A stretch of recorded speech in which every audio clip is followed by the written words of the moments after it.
Welcome to Technology and Security. TS is a podcast exploring the intersections of emerging technologies and national security. I'm your host, Dr. Mia Hamanderi. My guest today is Meredith Whittaker. Meredith Whittaker is the president of Signal Foundation. She has nearly 20 years of experience in the tech industry, academia and government.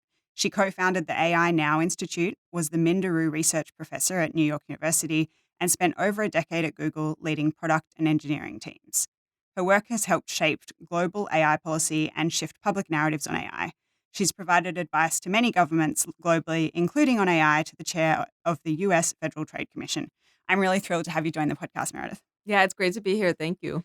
We're coming to you today from the lands of the Gadigal people. I pay my respects to their elders, past, present, and emerging, and acknowledge their continuing connection to land, sea, and community. I extend that respect to all Aboriginal and Torres Strait Islander people. In 2019 at Falling Wells, you made the case that AI demands collective action. 5 years later, where do you think we're at? I think to go back to the case that I made, which I still stand behind, part of what I was pointing at is there is, AI is a tool that benefits a small number of people, but often at the expense of the majority. So we're in a situation now where the entities that have the resources needed to create AI, which is this mass amounts of data, this extremely expensive computational infrastructure, and the scale and market reach to both collect and create data and use AI or sell AI across vast populations. Those resources are pooled in the hands of a handful of companies. And so this is a tool that can really only be produced and deployed from start to finish by these companies. They're largely jurisdictioned or all jurisdiction in the US and China, and that is incredibly expensive to create and use. It costs a huge amount of money to train an AI model. We're talking $100 million, more than $100 million. Doing inference is also much, much more expensive than sort of traditional information retrieval.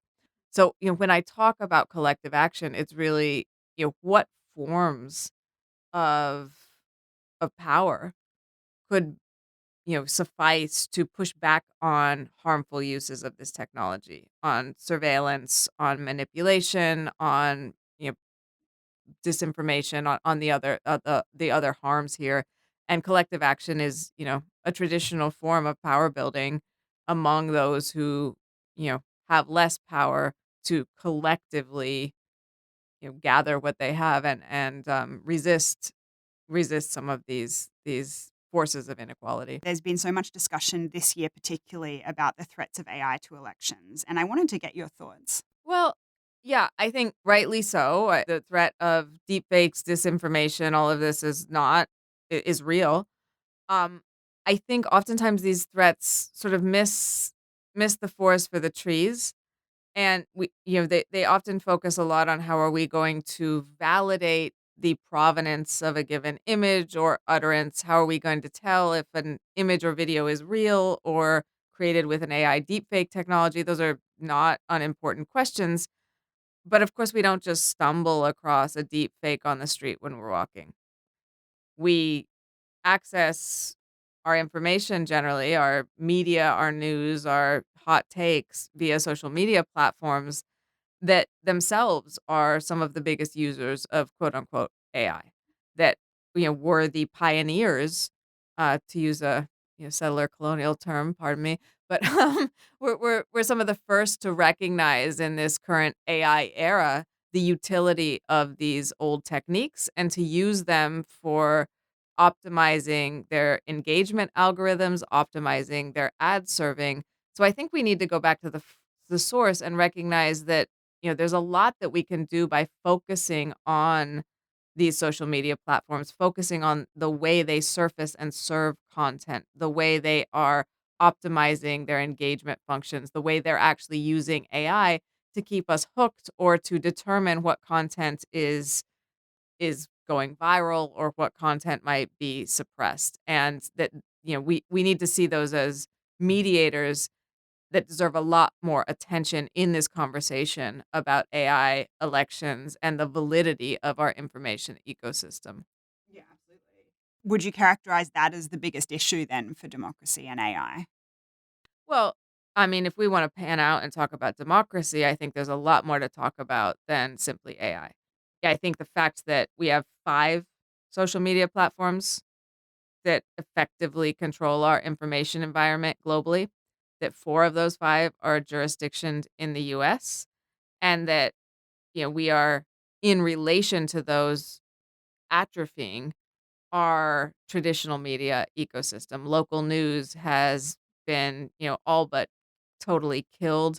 What passes for local television in the US is owned by one conglomerate, the Sinclair Broadcasting Network, that sort of radiates often far right wing talking points across that ecosystem. So it appears to be local, but in fact, it is sort of a coordinated ecosystem. The business model for media has been all but decimated by these platforms. So that is, I think that needs to be front and center in conversations around democracy, as do things like campaign financing, which in the US is a huge issue. We lifted effectively all barriers to campaign financing, meaning that the people who are getting elected to federal office in particular have to appeal to those who have billions of dollars if they want the resources they need to compete.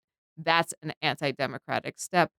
And then, of course, there is the issue of multinational corporations who, in a lot of ways, have found end runs around the power of individual states by levering them against each other with promises of jobs or the withdrawal of economic resources, which is also a very anti-democratic force. So, we can't take these things in a vacuum. AI is not causing an erosion of democracy. It is a symptom of a larger set of problems. I want to ask you about the influence capacity of AI. Generative AI and the use of voice assistants, particularly, seems to lead to our interactions with AI platforms becoming the first and possibly last point of inquiry. So, answers are often poorly or unsourced completely and quite opaque. And whilst it's not in any way perfect, this is quite unlike Google, where at least you can see there's multiple options and you can see where they're being sponsored, for example. Many of our education programs around information literacy include source as a key consideration. And I wondered what you think this might do for society and the capacity of influence. Well, I am, of course, worried. I think if you can look back at the work of Joseph Weizenbaum, who was an early AI researcher at MIT in the 1970s and 60s, and was a Holocaust survivor and created a very, very early version of the chatbot. So this is back in the day when this is an incredibly rudimentary tool. He named the chatbot Eliza, and Eliza was meant to mimic a kind of austere form of therapy. So you would say, you would type into a terminal. This was the Eliza terminal. This is not a voice recognition system. And Weizenbaum documents in his book, Computer Power and Human Reason, being very disturbed by these interactions because what he's seeing is a system that everyone involved, in, himself included, understands to be very limited, right? This is not a human being. This is nothing close to consciousness. And yet the way people were interacting with it was as if it was a sentient interlocutor. They were doing a huge amount of work to bridge the gap between a machine that was just a machine, sort of spitting out its prompts, or spitting out its answers via some decision tree system. But because it was mirroring an interaction with a sentient interlocutor, conversation with a regular person, people were beginning to relate to it as if it were much more than it was. Now, today, we would not consider that, artificial intelligence. We wouldn't really think about it. But I think that tells us a bit about the problems with these more advanced, systems, right? They're still not human. They're not conscious. You know, they are sucking in the data that they have and effectively sort of spitting out the average of that information. These probabilistic systems, the LLMs and the kind of the types of models that are behind the ChatGPT system and others are not conscious at all. They don't know what they're saying, and alone they will never be capable of guaranteeing accuracy. What they're guaranteeing is plausibility. The thing that they spit out in response to a given prompt will look similar to something that is accurate, perhaps, assuming that the aggregate of data they have been trained on contains some sense of accurate information. But you can never guarantee that. So these are not systems that are suitable for any domain in which accurate information is important, say medicine or education or law. These are systems that can give you sort of a gesture of a correct looking answer. But if there are no sources, if there is no clarity on where that came from, say, are you training this system on Reddit and Wikipedia and other sources that may not actually be correct, that may echo cultural fairy tales that don't actually look like the real history, for instance, then you're going to be effectively creating an epistemic function that is fundamentally misinforming people and that is training people to trust a reflexive plausibly shaped sentence without giving them the skills they need to dig in, to require the citations, to tell, to discern an incorrect but attractive answer from a robust, set of facts. And I think that is incredibly dangerous, particularly since these systems don't give the same answer to the same question every time. So you can have a scenario in which 5 different people ask a slightly different way, a similar question, and get 5 very different answers, all of them taking those as a given and not looking any further for the facts. And given that these systems are also controlled by only a handful of corporations, that there is a very centralized industry, the temptation or the ability to put your finger on the scale and produce, certain kinds of answers and not others can lead to, could lead to a situation in which you have sort of mass disinformation capabilities that are opaque and unaccountable. So, yeah, we should be worried about that. As you just mentioned earlier, the challenges in media literacy and information literacy generally, we actually want to be nudging in the other direction, Exactly. right? Giving Exactly. people more skills and access to the resources to think critically about information. You've written that surveillance emerged from out of the very beginnings of the internet. Do you think it's possible to reimagine a future without it? Surveillance, if we think about it as a tool of centralized power, has been around for a very long time. We can look back at sort of the dawn of state statistics as a mechanism for governing populations, for understanding, how much grain do we have? How many men do we have that might be willing to go to war? How many, people do we have to conscript for labor? These questions being answered by numerating and keeping track of people and our shared world. So surveillance is old. Digital surveillance is a continuum of a lot of those, that will to power and the way that centralized power constitutes itself largely through information asymmetries. What emerged out of the 1990s was what I would call the original sins of this surveillance business model. And of course, advertising implores us to know our customers, to learn as much about them so we can, you know, target only the ones who might be actually interested in our product or willing to buy something, like housewives between a certain age who do Pilates in a certain neighborhood, that kind of segmentation.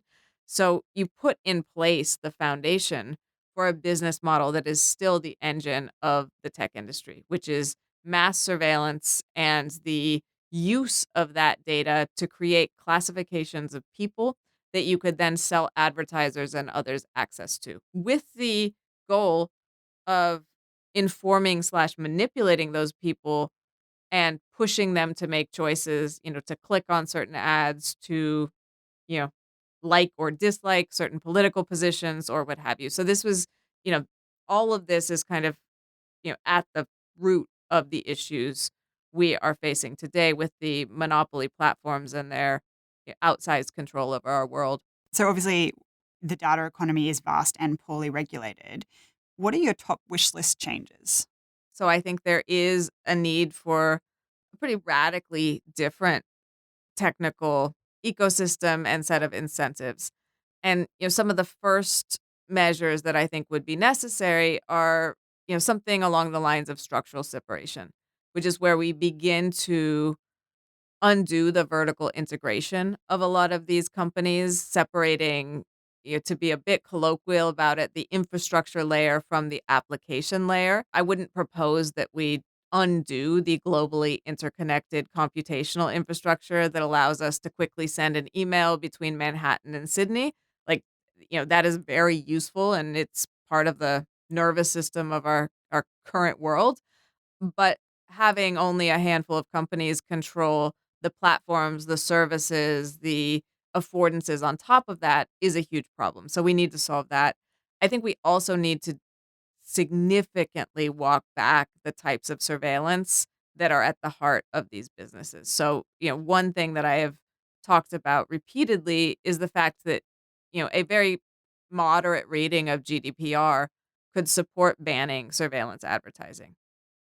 And doing that would cut off the flows of personal data that are feeding these systems, that are feeding the authority we're giving these companies to define us and our world and to classify our place in it, and would also significantly cut back on this data hungry, surveillance hungry AI industry that is supercharging this paradigm right now. So I think we also need to create robust digital public infrastructure on the side.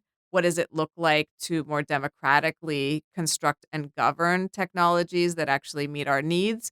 What is a local slash global approach to developing applications that meet the needs of different communities? What is localized data creation practices look like? And I take some inspiration from, some of the work that's happening in New Zealand with the indigenous data sovereignty efforts that are looking at, how do we negotiate what types of information about our practices and our culture are shared with AI companies or perhaps extracted by these tech companies? And how do we do that in a way that we feel has integrity and respects that legacy? So, all of these questions need to be sort of answered in parallel, and we need to bring a lot more people in to answer these questions as well. It shouldn't just be folks like me who come from tech. I think we need people who have other expertise and other visions to share. I'm going to jump to concentration of technology and power. And my own research and book findings echo your work outlining the concentration of power in technology in terms of data, compute, and talent, commercially and geographically. What are you thinking about most in this space? The concentration of power in the AI industry is something that I've worked on with the AI Now Institute for a number of years as really the central concern of AI right now. These technologies are fallible, and the fact that they are controlled and governed by only a handful of corporations whose goals are ultimately profit and growth is, a central concern of mine around their, mass dissemination. With concentration of power comes an incredibly attractive target for political influence and manipulation. I think we should be really concerned about the potential for capture and for political weaponization that exists because of this centralization. Just quickly, if there were any changes you could make to US corporate governance to address tech company issues, what would they be? Oh god, that is a great question, and I wish I had a lot longer to answer it. I think, I think liability for directors and executives, personal liability is always helpful because, no one wants to get that on them. I think a lot, and this isn't necessarily at the boardroom level, but a lot more transparency.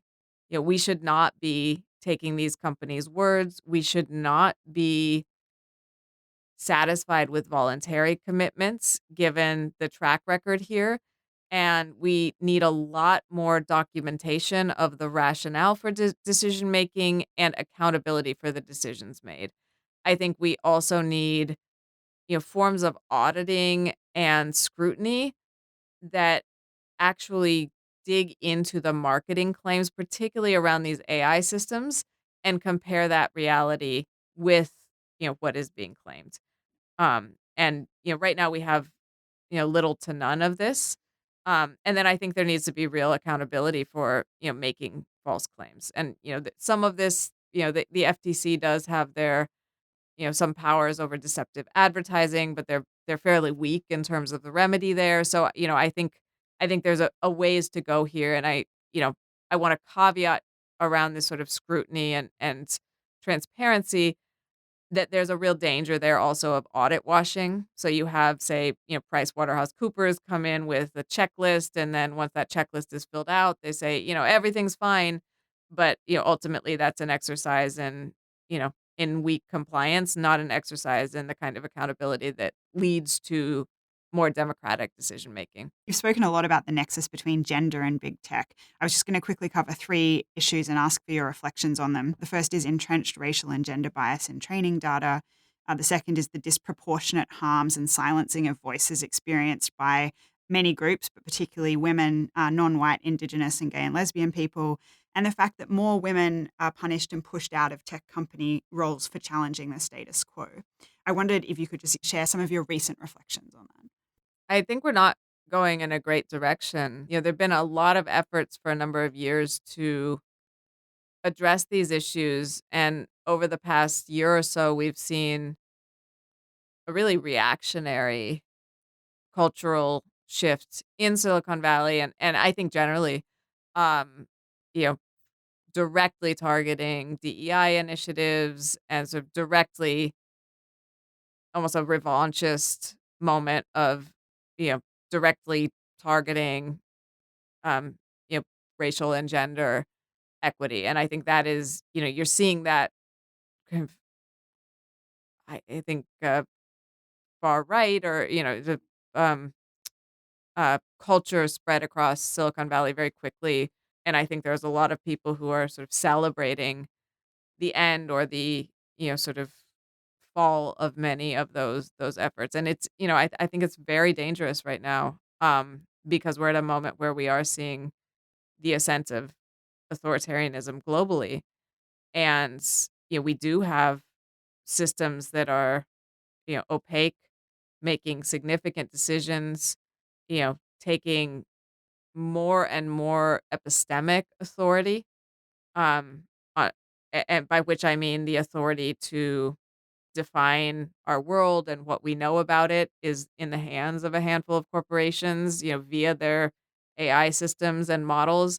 These are not things that are sort of, moving that away from more grounded processes in ways that I think could be used for forms of mass social control that are hard to imagine, but that we really must focus on and push back against if we want to, retain a livable world, particularly given the climate inflection points that continue to pass us by. I'm going to go to a segment. What are some of the interdependencies and vulnerabilities in the technology ecosystem that you wish were better understood? Oh, wow. Well, taking that question of vulnerabilities, anyone who's worked in tech for any amount of time will recognize that, our networked computation, this sort of infrastructure on which all the rest relies, is built on open source libraries and systems that are often poorly maintained, that are often maintained by volunteer labor, and that are core to the functioning of all of the rest, but in many cases in deep disrepair in ways that do present, significant vulnerabilities to all the rest of it. I could name a number, probably no one would ever have heard of them because they're not, top of mind. They aren't what we think of when we think about tech, but the need to actually resource this core infrastructure, to not simply extract and rent seek on top of it, is absolutely crucial. And, I think, Signal is in fact a representative of one of these core infrastructures. We are a nonprofit. We're a nonprofit because we believe that if we were going to put profit as our core objective, we would then, be tempted or coerced or otherwise, pushed into some form of monetizing data collection and creation because there isn't really another business model for the type of thing we do. So we are a nonprofit. And as a nonprofit, we rely on donations. it costs us $50 million a year about to, you know, to function, and that's forever. That's the cost of maintaining and building these systems. It's a job that has to be done over and over again every day. That's the cost of bandwidth and infrastructure. That little vignette offers both the insight into just how profitable this business model is and into the fact that we need real capital if we're going to actually develop these alternatives. Throwing a couple of $100,000 at a proof of concept isn't going to build a new, more healthy internet, right? We actually need to take this seriously. It's not, we aren't out of ideas. We have plenty of ideas. This isn't a question of having not thought of the right thing. It's a question of resources. It's a question of capital. And it's a question of, you know, how do we push back on the pathologies of the current business model while resourcing alternatives that will actually lead to better futures. Signal is an encrypted messaging app, and it will be well known to my listeners. It's used by about 40 million people globally. More than that. That's old stat. Please give me your new stat. We don't give it publicly, but if you look at, I don't know where 40 million came from. It floats around, but anyway, to be a pedant about it, if you look at the Play Store, you can see that it's been downloaded over 100 million times, and that number is actually close to 200 million when you look at the dashboard, and that's just one platform. Well, let's just say Signal is generally considered the go-to app for private communications and used by many millions of people around the world. Going to a segment now, Emerging Tech for Emerging Leaders. What do you see as a key priority for leaders in the current technology environment? I think you need to kick the tires. I think there's a willingness to believe the hype because it's delivered from other powerful people, and a constant fear that you're behind the ball. That, oh my God, we need an AI strategy. Oh, well, it looks like an AI strategy is the thing that everyone's talking about because, it's the hot new thing, and we have no idea what AI is. We have no idea how it could actually be useful to our institution or business, but we feel pressure from the herd, and so we're going to go adopt it. And I think there is a need to, you know, take humility seriously as a leadership attribute. When you are in a position of leadership, you are never going to be the person who knows the most about any given topic. And so, really asking the fundamental questions. Okay, well, you say we need AI. What is it? What does it do for us? How much does it cost? How much of our data does it expose to third parties who could misuse it? How do we validate that it's actually useful for our use case? What are the benchmarks and evaluations that we conduct to do that?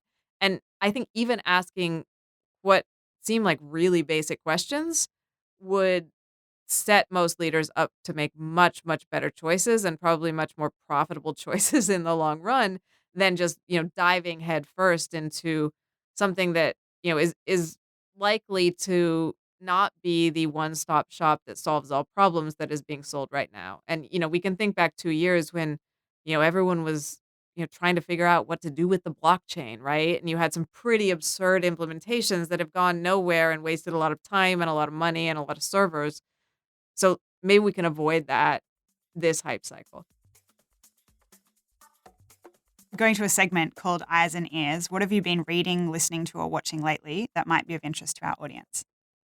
Well, just last night, I was reading a report from the Quincy Institute on the amount of private capital that is going into military tech. And then I was listening to an Oscar Peterson live in Tokyo. Oscar Peterson's a virtuosic jazz pianist, and I suggest him to anyone, but it's just a really lovely recording, and it was on YouTube. I'm living in Paris right now, and I don't speak French, but I'm trying, which is an exercise in daily humility, honestly. So I'm watching this show called Marseille, which is just so trashy. It's good. It's trashy, but I'm trying to practice my French, and I've got the swear words down.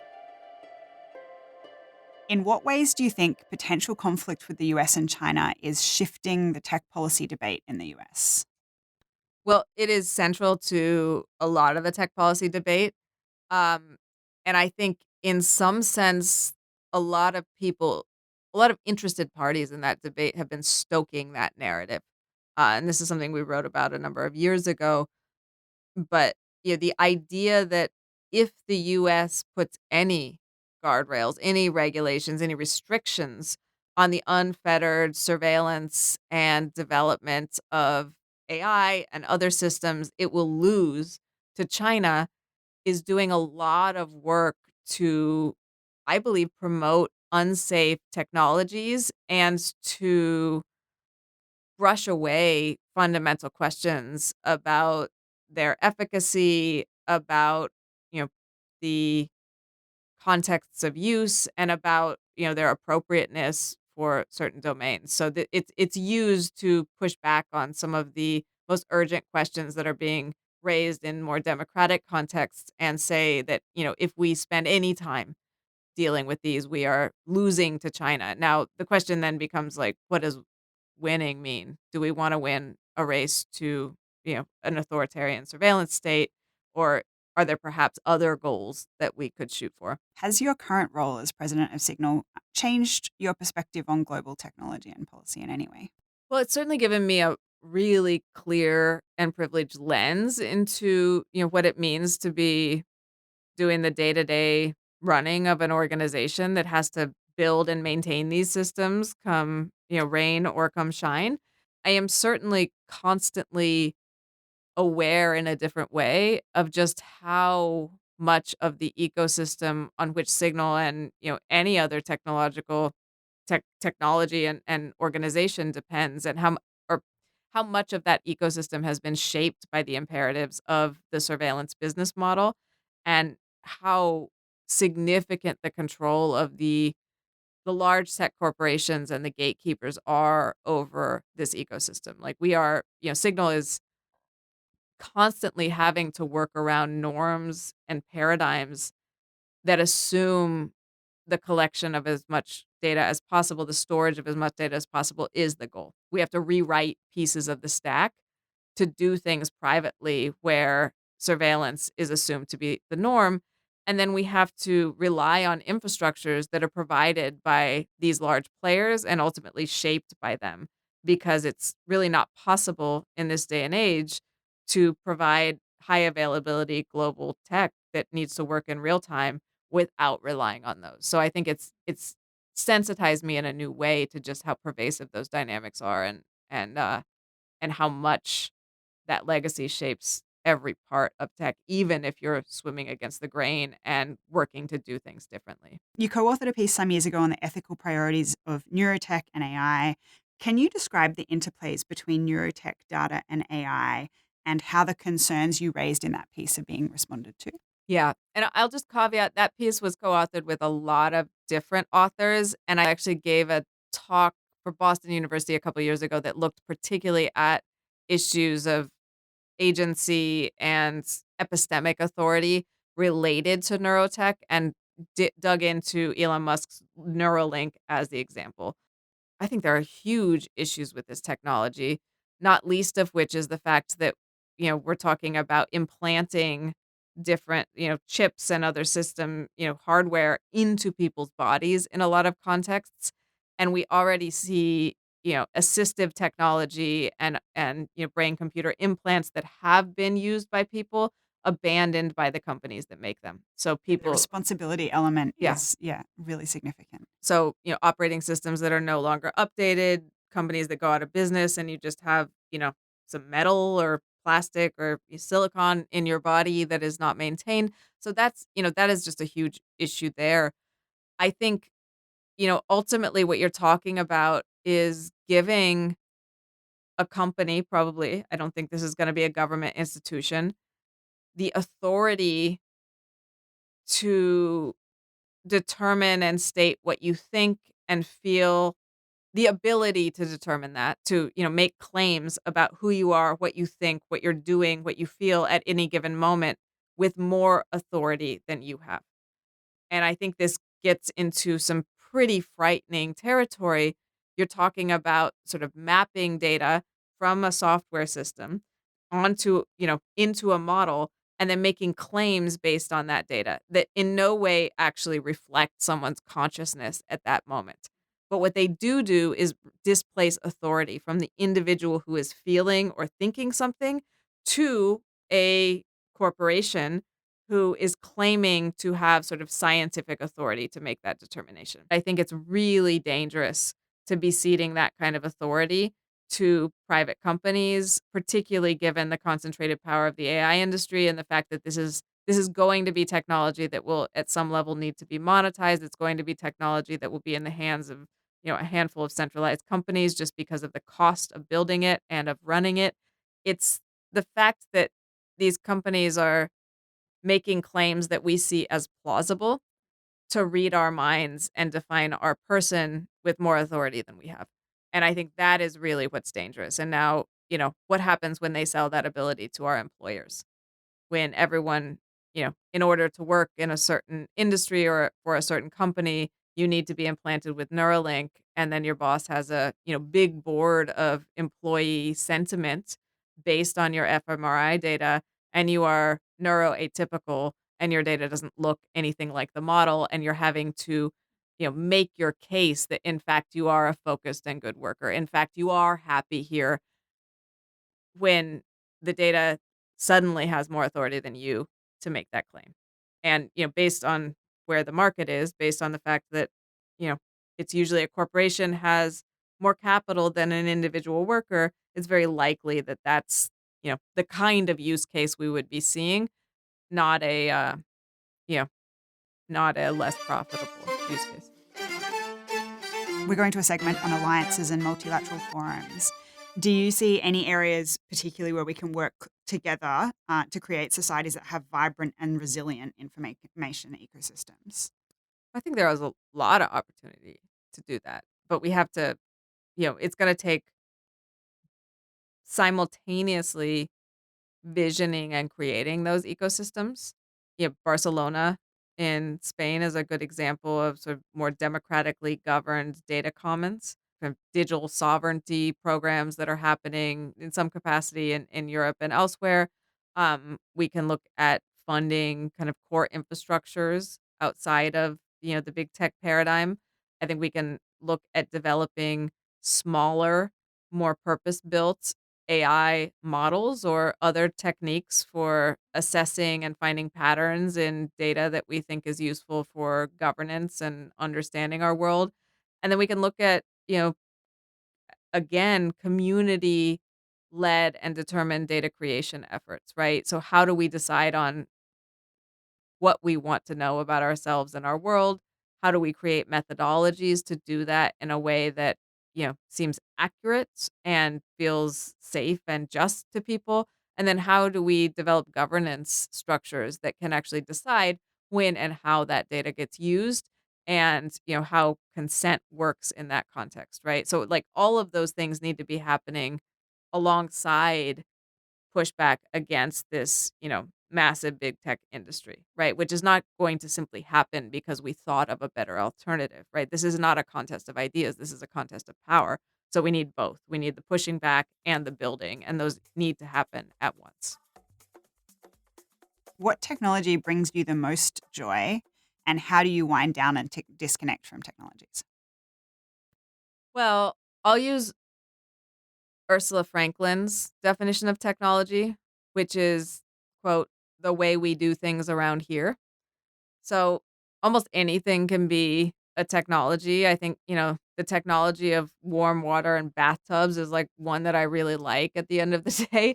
I think if we're going to use a more common sense, popular definition of technology, which is kind of like anything that touches a computer at this point, I really like Tetris. I think Tetris is like just an incredibly relaxing game. And in fact, I was the EA Tetris app on Android champion before they, killed that app for many years, so I also like winning, so that was fun. So if listeners want to imagine a different and positive future that kind of reflects the values that they and many Australians have, what do you think is something that they can concretely do to move us away from your big tech controlled world? This is a hard question. Again, this is why I focused on collective action in 2019 and not individual choice. because I think in a lot of ways these aren't matters of individual choice. I think those are, everyone will have a place of intervention, but that place will probably be, almost certainly be systemic. It will be, pushing our institutions to do better, making sure that our workplace is answering questions about data privacy before adapting some new app, that our schools are, thinking of children's privacy. There are always these, places within our context and our community where we can push back. And I think that is local, but that is also going to require coordination and some collective action. And it will require recognizing that oftentimes we individually aren't making these decisions. Our institutions and governments are making those for us. Meredith, thank you so much for sharing your thoughts with me. Yeah, it was great to be here. Thank you. Thanks for listening to Technology and Security. I've been your host, Dr. Mia Hamanderi. If there was a moment you enjoyed today or a question you have about the show, feel free to tweet me at MIAH_HE or send an email to the address in the show notes. You can find out more about the work we do on our website, also linked in the show notes. We hope you enjoy this episode, and we'll see you soon.